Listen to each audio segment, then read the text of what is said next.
Hey everyone, welcome to another top 10 list. This week's top 10 list is only going to be a top 5 because I wasn't sure how to break it down the right way. And rather than showing you a lot of the similar notes, I figured, well, we'll just go with the top 5 and I can combine some. Anyway, what do I have? This is going to be the top 5 notes with overprints. Now, what's an overprint? An overprint is generally something that's done to the note after production is done. What am I saying? Here is a $1 bill. Now, some people would consider the serial number and the seals an overprint because the first printing is the back of the note, the second printing is the president and the border, and then the third print is the serial numbers. Well, if they made notes without the serial numbers and without the seals, then you'd consider that an overprint. But because it's part of the notes and what actually gives the note its character, no, it is not an overprint. It is simply part of the printing process. So what's an overprint? Well, it would be a secondary or tertiary print that you may not necessarily see otherwise. Let's get into it. Number 5 on the list. This is not a real note because it is extremely rare. This one is just one of my replica notes. This is a treasury note, a compound interest treasury note. This one here happens to be a $20 note, and you can see by the date, August 15th, 1864. Being a compound interest note, the note literally says on the back how much interest you're going to get after a year, 18 months, 2 years, 3 years. Pretty fascinating. I'll zoom in on that so you guys can read how much interest. Like I said, initially it's a $20 note, but you can see what the payouts are right here at any given point in time. So that is the compound interest treasury note. But what is the overprint? Well, as a anti-counterfeiting measure, I guess you could say, where it says compound interest treasury note and 20 right here, that was actually printed in glue. And then they used a bronzing powder to stick to the glue to give it that goldish bronze look. And a lot of times that bronzing powder would end up reacting with the air over time, and you would get a green look to it.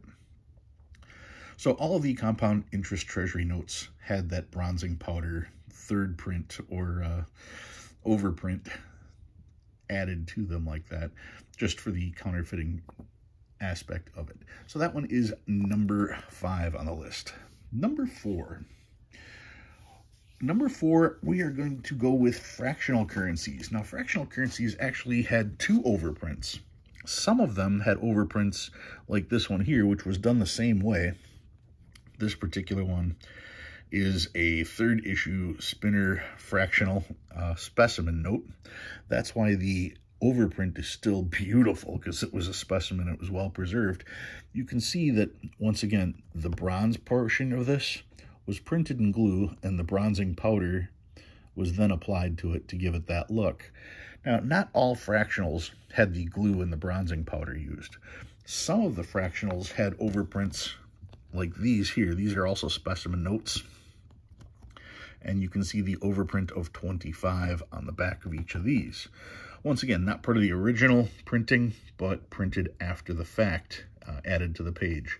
So number 4 on the list, that would be the fractionals, both the bronze and the back overprints, like so. Number 3 on the list, probably some of the most sought after overprints. These are the R&S notes. These are the silver certificates, 1935A, if I recall. Yep, 1935A, 1935A.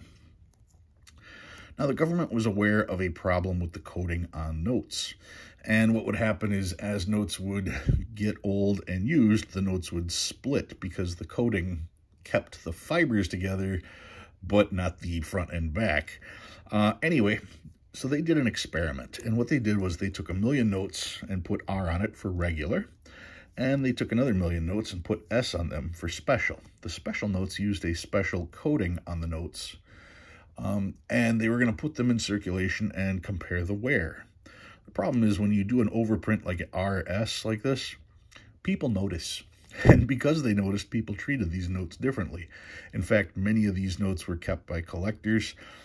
They weren't spent, they weren't treated the same way. And as a result, something, I want to say like 70,000 notes is all that was turned in.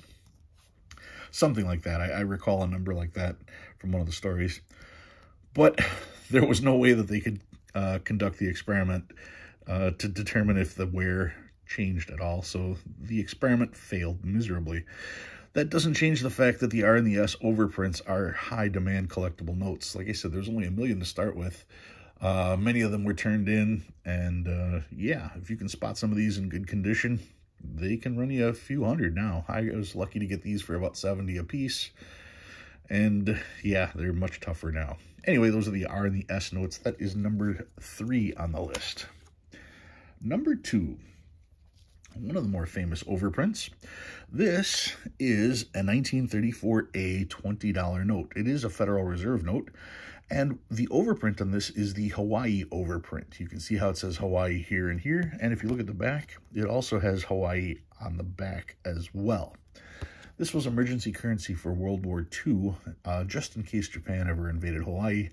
All of Hawaii's notes were stamped this way so that if Japan tried to take all the money, Congress could simply say anything stamped Hawaii is no longer valid currency. So this would prevent Japan from using this money to fund their own war effort.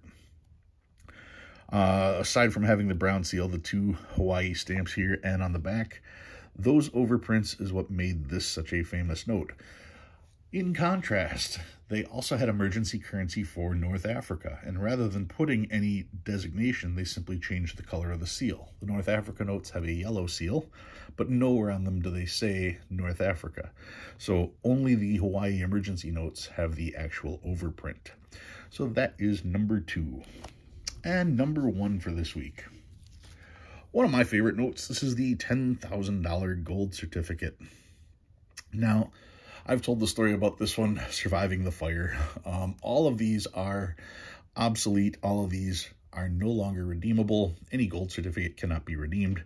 People will tell you you can redeem them. You're not supposed to. No one is going to give me $10,000 for this.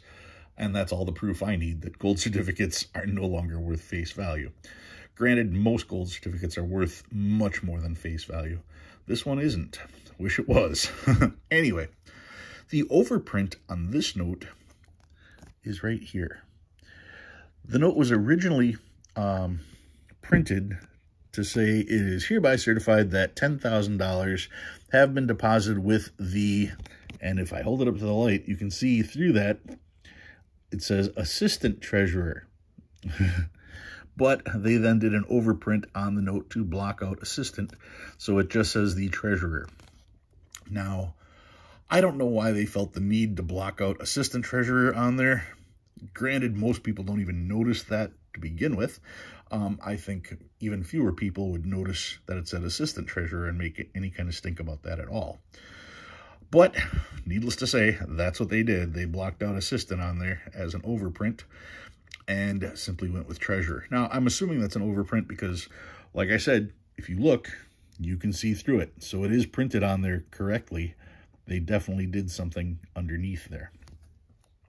So that one is number 1 on my list, the $10,000 gold certificate. I've got enough videos explaining the stories on this one, but I never touched on the overprint right there.